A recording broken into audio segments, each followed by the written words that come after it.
धुंधकारी गोकर्ण जी स्तब्ध रह गए।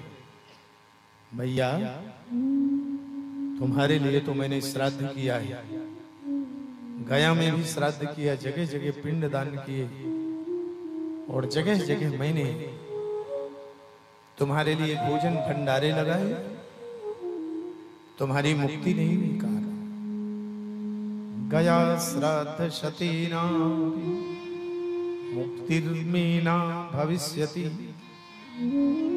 गया में आप एक बार श्राद्ध किए हो, 100 बार श्राद्ध करोगे तो भी मेरी मुक्ति नहीं होगी, कोई और उपाय करो। गोकर्ण जी महाराज ने सोचा, जिसकी मुक्ति गया में पिंडदान करने से नहीं हुई, मुक्ति कैसे हो? तो सूर्य भगवान से प्रार्थना किया, तो सूर्य भगवान ने श्रीमद् भागवतां मुक्ति सप्ताह वाचनम,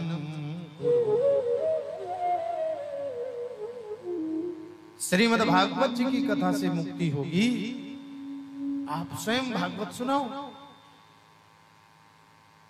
तो गोकर्ण जी महाराज ने अपने भैया के कल्याण के लिए, परिवार के कल्याण के लिए श्रीमद् भागवत जी की कथा सुनाई। विधि विधान के साथ और कथा सुनकर धुंधकारी मुक्त हो गई। 7 दिन की कथा सुनकर धुंधकारी देवलोक को प्रेत योनि से विमुक्त होकर के भगवान के सुंदर दिव्य धाम। बोलिए भागवत भगवान की जय हो। भैया जी की धन्यम भागवती वार्ता, भैया जी की जय जयकार करते हुए भगवान के सुंदर दिव्य धाम को चले गए। जितने श्रोता थे उन्होंने निवेदन किया गोकर्ण जी से कि हमने भी कथा सुनी, हमारी आपके भैया के लिए विमान आया, लेके चला गया, हमारे लिए कोई व्यवस्था। गोकर्ण जी ने कहा, आप लोगों ने मन लगा करके और मनन करके अपने जीवन में उतार करके भगवान की कथा नहीं सुनी है। दोबारा मैं तुम सबको कथा सुनाऊंगा।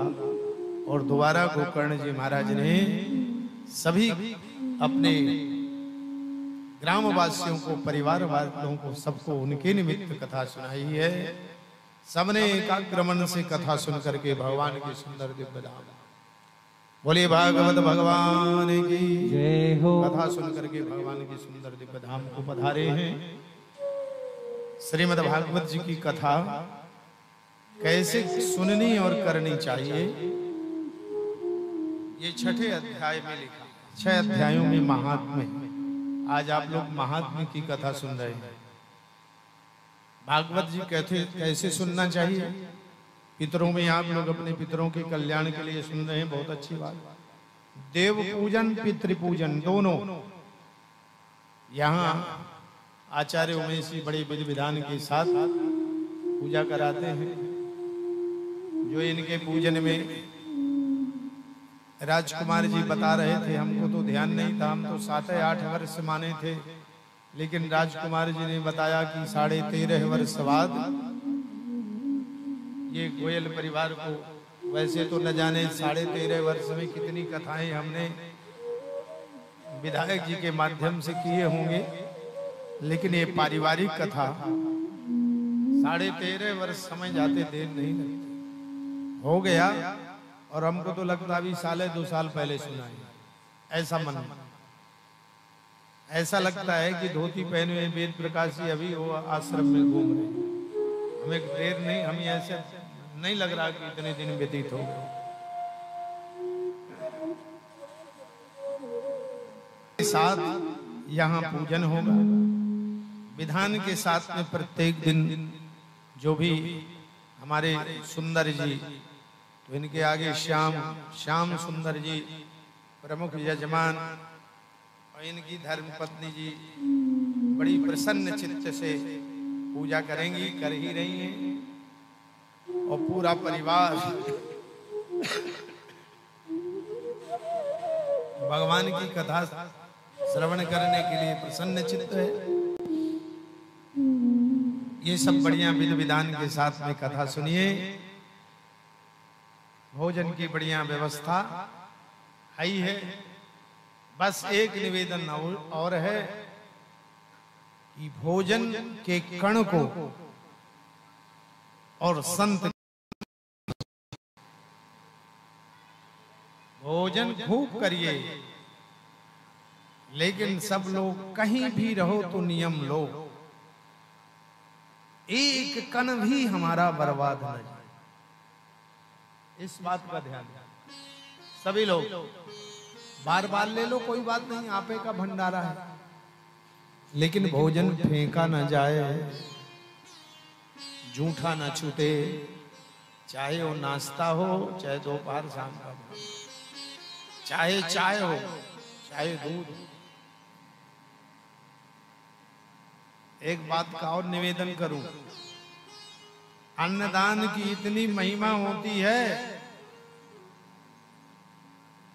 ये महेंद्र जी गुरुदेव का बार बार नाम लेते हैं, लेकिन सच बात यह है